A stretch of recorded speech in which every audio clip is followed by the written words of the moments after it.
keberhasilan kita itu sejauh kebiasaan kita. Selama Anda berhasil membangun kebiasaan yang baru, goal Anda itu sudah di depan mata. Tapi kalau orang itu cuma punya goal, gak pernah membangun kebiasaan, itu akan terasa jauh sekali. Makanya saudara punyalah goal, kemudian bangunlah kebiasaan baru yang sederhana, dan saya percaya saudara akan semakin mengalami kemajuan yang pesat. Ternyata perubahan itu butuh proses. Saya akan bagikan ada 3 proses yang perlu kita jalani untuk kita mengalami pertumbuhan. Yang pertama adalah cleaning proses, yang kedua adalah shaping proses. Di titik ini saudara, Anda itu ditantang untuk bertumbuh di area tanggung jawab pribadi. Hari ini, apakah ada sesuatu yang menahan Anda untuk Anda menghasilkan buah lebih? Mungkin itu bukan sesuatu yang buruk seperti kecanduan, dosa, kebiasaan buruk. Mungkin ini sesuatu yang baik, tapi itu menahan Anda. Nah, apa bentuknya? Coba Anda cek. Berapa banyak di antara Anda yang tidak bisa melayani hanya gara-gara karena Anda sibuk? Saya mau tanya, pekerjaan Anda itu dosa nggak? Enggak. Itu berkat, itu sesuatu yang baik. Tapi satu titik, kesibukan itu menghalangi Anda untuk berbuah. Makanya Anda didorong untuk ikut pelayanan, meniadakan atau menghancurkan semua dalih. Kenapa? Dengan Anda terlibat pelayanan, saudara Anda bertumbuh di area tanggung jawab pribadi. By the way, Anda datang on-site seperti ini, itu bentuk tanggung jawab pribadi loh. Anda bayar harga, Anda keluar bensin, parkiran, Anda bangun lebih pagi. Terus kalau on-site begini, bisa nggak sambil makan mie? Nggak bisa. Tapi kalau online, dikit-dikit ke toilet, dikit-dikit makan mie. Ini ngomong apa, dicepetin aja.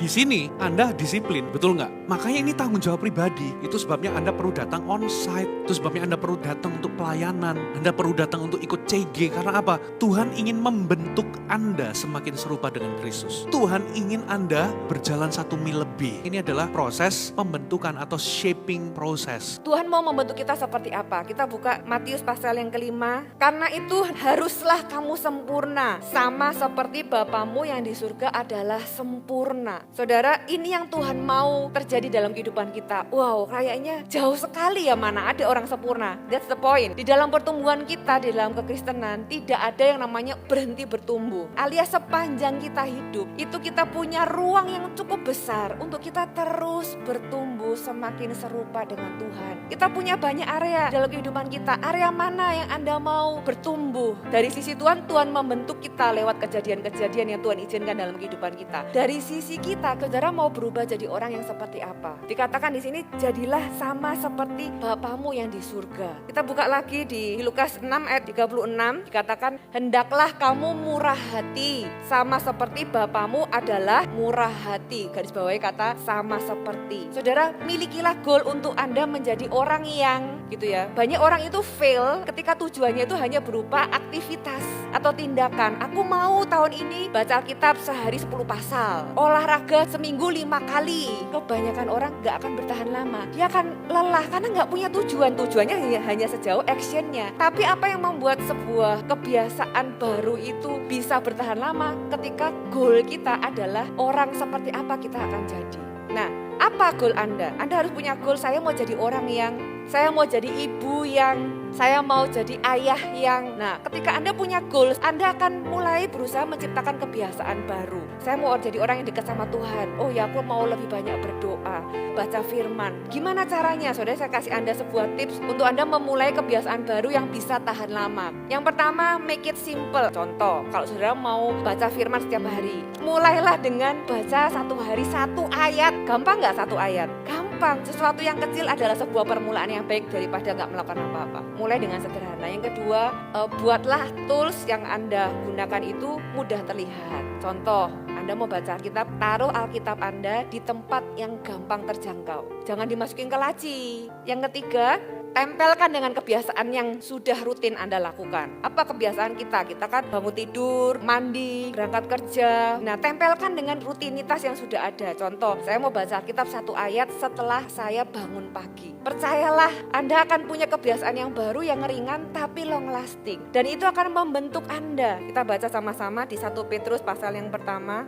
Tetapi hendaklah kamu menjadi kudus di dalam seluruh hidupmu, sama seperti Dia yang adalah kudus. Saudara, Tuhan mau memulihkan, membentuk kita serupa dan segambar dengan Dia. Makanya dikatakan yang diulang-ulang ada kata sama seperti Bapamu yang di surga adalah sempurna, sama seperti Bapamu murah hati, sama seperti Dia yang kudus. Kita mau semakin serupa dengan Tuhan di area apa? Saudara, one step at a time. Gak perlu, wah kayaknya hidupku semuanya harus berubah. Satu-satu, saudara. saudara. Mau apa dulu nih? Di area keuangan, di area pernikahan, di area kesehatan. Saudara start dari satu, nanti saudara tambahkan lagi, dan saya percaya saudara akan semakin terbentuk serupa dan segambar dengan Tuhan. Yang ketiga adalah strengthening proses. Fokus bukan tumbuh keluar, tapi fokus tumbuh ke dalam. Saudara, Alkitab mengatakan ranting yang tidak berbuah dipotong, tapi ranting yang berbuah dibersihkan. Dibersihkan itu juga dipotong. Nah, seringkali Tuhan itu mengizinkan kita ini dipotong sama Tuhan. Padahal nggak ada yang salah dalam hidup kita. Dan waktu dipotong itu menyakitkan. Tapi kita harus melewati itu.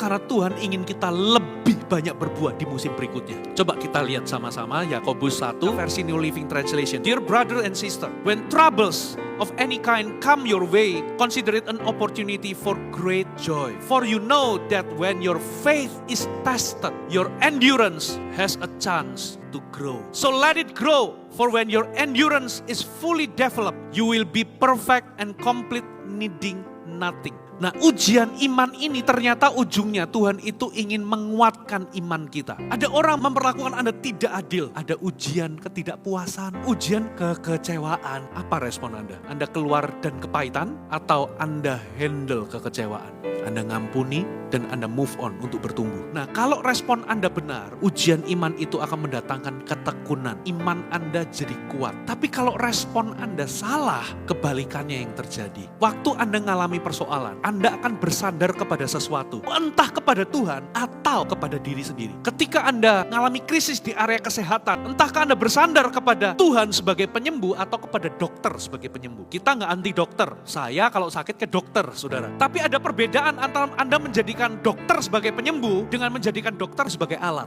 Kemana Anda bersandar? Itu menunjukkan kepercayaan Anda atau iman Anda. Ketika imanmu itu diuji, when your faith is tested, your endurance, ketekunanmu itu memperoleh buah yang matang. Katakan amin. Penderitaan itu Tuhan pakai membuat kita menjadi orang yang kuat. Saudara, gimana orang itu bisa kuat kalau dia nggak pernah belajar angkat beban? Nah, di dalam kehidupan kita mungkin ada hal-hal yang kita nggak suka, sesuatu yang kita rasa berat. Saudara, kalau itu diizinkan Tuhan, Tuhan itu sedang menguatkan Anda karena di hari-hari ke depan Tuhan mau mempercayakan sesuatu yang lebih besar. Seringkali sukses yang lebih besar itu juga dibarengi oleh masalah yang lebih besar. Tapi kalau Anda kuat, Anda bisa siap, Anda bisa solve. Karena hari ini dengan apa yang saudara alami, saudara sedang dikuatkan Tuhan. Nah, saudara, ketika Anda mengalami sesuatu yang sulit, Tuhan, aku gak kuat. Disitulah kita tahu bahwa kita butuh Tuhan. Disitulah kita bersandar dengan kekuatan Tuhan. Sehingga ketika kita sudah melaluinya, kita gak bisa ambil kredit sama diri kita sendiri. Kenapa? Karena kita tahu bahwa kita lemah. Karena kita tahu kita gak kuat. Kalau kita bisa menang melaluinya, kita bisa bilang bahwa ini semua karena Tuhan. Ini semua karena kasih karunia Tuhan yang menguatkan aku. Dan aku siap untuk hari-hari ke depan. Karena seperti Tuhan sudah menguatkan aku melalui masa sulit di masa lalu, saya percaya di masa depan Tuhan yang sama tetap akan menguatkan aku. Katakan amin.